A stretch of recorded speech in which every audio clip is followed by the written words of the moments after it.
दोस्तों, आज हम आपको एक ऐसे देश के बारे में बताने जा रहे हैं जो कि धीरे धीरे हिंदू कल्चर की तरफ रुख कर रहा है। जहां लोग हिंदू का एच भी सही से नहीं जानते थे, अब वहां लोग न सिर्फ हिंदू कल्चर को फॉलो करते हैं बल्कि हिंदू रीति रिवाज से शादी, रहन सहन, पूजा पाठ सब कुछ इसी के मुताबिक करते हैं। लेकिन इसके पीछे की वजह क्या है? क्या इन्हें हिंदू धर्म को फॉलो करने पर मजबूर किया गया है? आखिर जो आदिवासी लोग पहले एक दूसरे को मार काट में यकीन रखते थे, अब क्यों इस धर्म को अपनाने के बाद वह भाईचारे की भावना रखते हैं? इस धर्म के लोगों को कितना बदल दिया गया है? इसकी शुरुआत कैसे हुई? अगर आप भी जानना चाहते हैं तो इन सभी सवालों के जवाब के लिए आप वीडियो के आखिर में बने रहें। चलिए फिर शुरू करते हैं। दोस्तों, भारत एक ऐसा देश है जहां हिंदू, ईसाई, मुस्लिम, बौद्ध, जैन सभी धर्म के लोग आपस में मिलजुल कर रहते हैं और यहाँ सभी धार्मिक को समान अधिकार दिया जाता है। लेकिन वहीं कुछ देश ऐसे हैं जो किसी भी धर्म को मानने से परहेज करते हैं। जैसे आप अफ्रीकन देश को ही ले लीजिए। 1947 से यानी भारत की आज़ादी से पहले अफ्रीका के घाना देश में हिंदू धर्म के बारे में कोई नहीं जानता था, बल्कि यहाँ के लोग दुनिया से दूरी बनाकर अपनी ही दुनिया में मगन रहते थे। अफ्रीका के लोगों को आदिवासी भी कहा जाता है और इसलिए इनकी इस सरजमी को आदिम भूमि का नाम दिया गया। एक रिपोर्ट के अनुसार बताया गया है कि यहाँ पहले जो खूंखार आदिवासी प्रजातियां थीं वो एक दूसरे को बिल्कुल पसंद नहीं करती थीं, क्योंकि धर्म ही रास्ता है जो हम लोगों को एक साथ जोड़ता है। लेकिन यहाँ धर्म न होने की वजह से ये जनजातियां एक दूसरे से लड़ती झगड़ती थीं। लेकिन जब इन पर हिंदू धर्म का प्रभाव पड़ा तो इनके भी एक दूसरे के लिए प्यार देखने को मिला और आज ये लोग आपस में भाई बहन की तरह रहते हैं। अफ्रीका में हिंदू धर्म फैलने से पहले दूसरे धर्मों का बोलबाला था, जैसे ईसाई और इस्लाम, जो कि आज भी मौजूद है। अफ्रीका में ईसाई और इस्लाम को सबसे ज्यादा फॉलो किया जाता है, यानी 45% आबादी मुसलमानों की है तो वहीं 40% आबादी ईसाइयों की है और बाकी बचे 15% दूसरे धर्म के लोग शामिल किए जाते हैं। लेकिन अब जल्द ही कुछ सालों में हिंदुओं की जनसंख्या भी यहाँ तेजी से पैर पसारती दिख रही थी। लेकिन ये चमत्कार होगा कैसे और इसकी शुरुआत कैसे हुई, इसके बारे में जानने से पहले अगर आपने अभी तक हमारी वीडियो को लाइक नहीं किया तो जल्दी से वीडियो को लाइक कर दीजिए और हाँ, अगर चैनल पर नए हैं तो इसे सब्सक्राइब करना ना भूलें। दोस्तों, अफ्रीका में हिंदू धर्म की नींव रखी गई थी 18वीं शताब्दी में, जब देश का बंटवारा नहीं हुआ था। यहाँ पर ब्रिटिशर्स का राजपाट था, लेकिन फिर गुलामी का दौर खत्म हो गया और लोग अपने मन मुताबिक जीने लगे। अब जो यहाँ ब्रिटिश खनन कंपनियां थीं और उनका व्यापार था, उनमें मजदूर की कमी देखने को मिली, क्योंकि अब लोग गुलामी की जिंदगी से बाहर आ चुके थे। साथ ही अफ्रीका के लोगों का इन ब्रिटिशर्स पर से विश्वास उठ गया था। अब इन लोगों को कम सैलरी पर ज्यादा काम करवाना था ताकि ज्यादा प्रॉफिट हो। ऐसे में इन्होंने सोचा कि क्यों ना दूसरे देशों से लोगों को यहाँ लाया जाए और उनसे काम करवाया जाए। इस तरह गिरमिटिया श्रम प्रणाली की शुरुआत हुई। उस वक्त भारत में भी गरीबी की मार देखने को मिल रही थी। लोग अपने परिवार का खर्च उठाने के लिए कुछ भी करने को तैयार थे। इसलिए भारत के हिंदुओं ने, जिनमें कुछ और धर्म के लोग भी शामिल थे, वो गिरमिटिया मजदूर के तौर पर दक्षिण अफ्रीका आ गए और यहाँ ब्रिटिशर्स के अंडर में कम सैलरी पर मजदूरी करने लगे। एक कॉन्ट्रैक्ट के मुताबिक इन्हें यहाँ 4 से 7 साल तक रहना था, लेकिन समय पूरा होने के बाद भी इन्हें जबरन अफ्रीका में रखा गया। लेकिन फिर एक ऐसा समझौता हुआ जिसके चलते 25% हिंदू तो भारत लौट आए, लेकिन कुछ यहीं फंसे रह गए।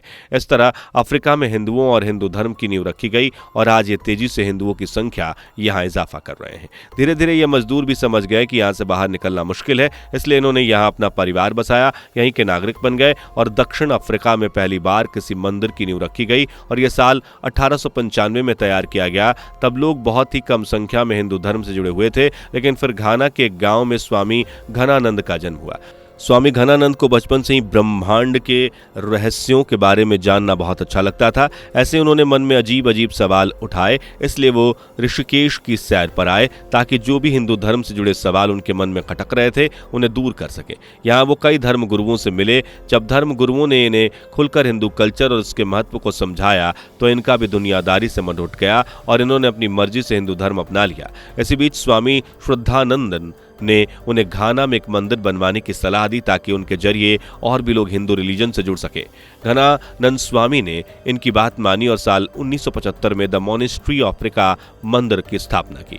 स्वामी घनानंद तो भगवान में विश्वास रखते ही थे, पर अब उन्होंने अपने लोगों में हिंदू धर्म के महत्व के बारे में बताना शुरू किया, समझाया और हिंदू धर्म अपनाने के लिए कहा। लेकिन इसमें कोई जोर जबरदस्ती नहीं थी। जो चाहे अपनी मर्जी से इस धर्म को मान सकता था। लोगों को भी धीरे धीरे हिंदू धर्म पसंद आने लगा, क्योंकि यह धर्म हमें यही सिखाता है कि हमें एक दूसरे का भला करना चाहिए, किसी को भी सताना नहीं चाहिए और हमेशा एक दूसरे के साथ अच्छा व्यवहार करना चाहिए और सभी लोगों को एक समान सम्मान देना चाहिए। आप तो जानते हैं कि अफ्रीका के लोग रंगभेद से गुजर चुके हैं, जहां काले लोगों को अछूत नीची कास्ट में शामिल किया जाता था। ऐसे में हिंदू धर्म की इस बात से इनका भी दिल भर आया और इन्होंने बिना झिझक से ही इस धर्म को अपना लिया। जहां घाना में अफ्रीका में हिंदुओं की संख्या सिर्फ कुछ ही थी, वहीं अब 2 मिलियन के पार पहुंच चुकी है। वैसे कहीं ना कहीं अफ्रीकी देशों की सभ्यता और हिंदू कल्चर में सिमिलैरिटीज देखने को मिलती है। जो अफ्रीकन लोग हैं वो अपने आप को कुशियन कहते हैं, जिसका मतलब है भगवान राम के बेटे कुश के वंशज। अब इनको कुश क्यों कहा जाता है ये भी आपको बता देते हैं। हिंदुओं की कई धार्मिक किताबों से हमें पता चलता है कि कुश अफ्रीका से ताल्लुक़ रखते थे। असल में लव और कुश के बीच दुनिया को लेकर बंटवारा हुआ था, जिसमें दोनों को आधी आधी दुनिया दी गई थी। कुश के हिस्से में पूरा अफ्रीकन कॉन्टिनेंट आया था, इसलिए अफ्रीका के कुछ लोग अपने आप को इनका वंशज बताते हैं और जहां जो बड़ी बड़ी घास पाई जाती है उन्हें कुश का नाम दिया गया, क्योंकि कुश का मतलब होता है पवित्र घास। आज भी अफ्रीका के कई स्कूलों में भगवान राम और कुश के बारे में पढ़ाया जाता है, लेकिन यहाँ राम को हाम कहते हैं। लेकिन शुरू से ही ऐसा नहीं था। पहले यहाँ राम को रहाम कहा जाता था, लेकिन धीरे धीरे नाम से आर हट गया और सिर्फ हाम रह गया। ऐसे में यहाँ जिन भगवानों को पूजा जाता है वो भी हिंदू धर्म के भगवानों से काफी मिलते जुलते हैं, बस नाम का फर्क है। जैसे मामी वाटा को ही ले लीजिए, गले में बड़ा सांप लिए इस देवी को ठीक भगवान शिव की तरह पूजा जाता है। नाम और जेंडर भले ही अलग हो, लेकिन कहीं ना कहीं दोनों में बहुत सी सिमिलैरिटीज देखने को मिलती है। इसके साथ साथ जैसे बड़े बड़े बाल, गले में नागराज, मामी वाटा देवी कई अफ्रीकन देशों में पूजी जाती हैं। ऐसे ही अफ्रीका में पूजनीय ऑगन को ही देख लीजिए, जिन्हें देखकर मुर्गन स्वामी की याद आती है। हाथ में शस्त्र लिए दोनों काफी मेल खाते हैं। वहीं अफ्रीकन की देवी आइसिस को देखकर मां काली की ख्याल आपको जरूर आ जाएगा। जिस तरह आइसिस को नारी शक्ति के तौर पर देखा जाता है और पूजा जाता है, वहीं माता काली की भी ऐसी ही पहचान है। वहीं अफ्रीका की जो मुदरी ट्राइब्स है वो भई गाय माता को भगवान का दूत मानती है। जैसे हिंदू धर्म में गाय का सम्मान दिया जाता है, यानी कहीं ना कहीं अफ्रीका में हिंदू धर्म का प्रभाव पहले से ही है, लेकिन अब यह काफी तेजी से फैलता नजर आ रहा है। सिर्फ घाना के ही लोग तेजी से हिंदू धर्म की तरफ नहीं बढ़ रहे हैं, बल्कि तंजानिया, युगांडा में भी हिंदू धर्म के फॉलोअर्स बढ़ते हुए दिख रहे हैं। तंजानिया में फिलहाल लगभग 60,000 मिलियन भारतीय नागरिक रह रहे हैं, जिनमें हिंदुओं की संख्या भी अच्छी खासी है। यहाँ भी मंदिर बनवाए जा रहे हैं और खुलकर भगवान शिव का जाप किया जाता है। ऐसे ही आप अफ्रीका के कई देशों में हिंदू धर्म के लोगों को, धार्मिक गुरुओं को देखेंगे जो भगवान में विश्वास रखते हैं, और इन्हीं के जरिए हिंदू धर्म तेजी से अफ्रीका में फैलता जा रहा है। वैसे आपका क्या ख्याल है कि अफ्रीका में हिंदू कल्चर इस्लाम और ईसाई कल्चर को टक्कर दे पाएगा? अगर हाँ, तो ऐसा होने में कितने साल लगेंगे? अपनी राय कमेंट में बताएं। अगर आपको ये वीडियो अच्छी लगी तो वीडियो को लाइक और अपने दोस्तों के साथ शेयर जरूर करें। साथ ही अगर आप हमारे चैनल पर नए हैं तो चैनल को सब्सक्राइब करें और हमारे बेल आइकन को प्रेस करके नोटिफिकेशन ऑन कर लें। मिलते हैं अगली वीडियो में, तब तक के लिए बाय बाय। दोस्तों, आपको स्क्रीन पर 2 और वीडियोस दिखाई दे रही हैं, जिसे देखने के लिए स्क्रीन पर क्लिक करें।